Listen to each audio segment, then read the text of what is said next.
जीवन में जहाँ घटुची सुख दुख से सब आम कर्मर फल।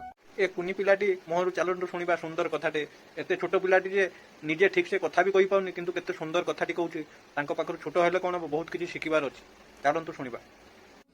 आम जीवन में जहाँ घटुची सुख दुख से सब आम कर्मर फल पूर्व जन्म कर्मर फल। आमे जहाँ भी किसी दुख कष्ट पाउचे किसी ए जन्मर फल ही थाई पारे न पूर्व जन्मर फल। कर्म करिछे माने हमको फल भोगिबाकू पड़े। यदि आमे भल कर्म करथिबा ताहले आमे भल फल पाइबा। जदि आमे खराब काम करथिबा ताहले हमको दंड मिलिबा। तेनु हम जीवन रे जहाँ भी किसी समस्या होउची बा जहाँ भी किसी घटुची दुख कष्ट समस्या ए सब होउची आम कर्मर फल।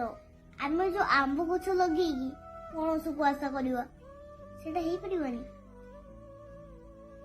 जदि आम आंब गछ लगे आंब खाइबा जदि आम पणस गछ लगे पणस खाइबा। तेणु एबेठार आम चेष्टा करवा जेमिति आम भल काम करवा फल आमको भल मिलिबो। तो आउ खराब काम करवा नहीं जहार फल स्वरूप आमको दंड मिलिबो। ए जन्म रे जा हेगला तो पर जन्म पाई आमको एबे ठारू साइति रखिबाकू पड़ेबो। के कहती आमे तो भगवान को डाकुछे ना। हां ठीक अछि आमे भगवान को डाकुछे किंतु आम भगवान आम दंडटा को किछि मात्र कम कर परिबे किंतु पूरा कम नुहे। कारण कर्मर फल समस्त को भोगिबाकू पड़ी थाए एमिति कि भगवान को भी भोगिबाकू पड़ीथिला। जय श्री जगन्नाथ। जय श्री जगन्नाथ।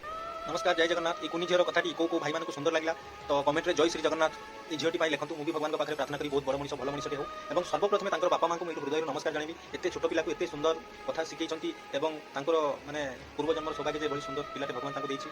तो प्रथमे तांकर बापा मां को प्रणाम जणाबी जे एते सुंदर शिक्षा दैछंती एवं एते सुंदर संस्कार दैछंती। मो मुहर तो भाषा नाही पिलाटी पई तो मु किंतु प्रभु जगन्नाथ पाखे एतिक प्रार्थना करी जे पिलाटी भल मनीषटे हो बड़ मनीषटे हो एवं ता चला पथरे जगन्नाथ सब बेले पुष्पवृष्टि करंतु बहुत बड़ मनीषटे हो। मोर ता प्रति प्रभु जगन्नाथ प्रति मोर प्रार्थना एवं मोर आशीर्वाद बहुत माने मो तांको पई किछि मो मुहरे वाडी नाही। प्रभु जगन्नाथ लास्ट एतिक कहू जय श्री जगन्नाथ और तांकर बापा मां को मोर एठू नमस्कार एवं प्रणाम।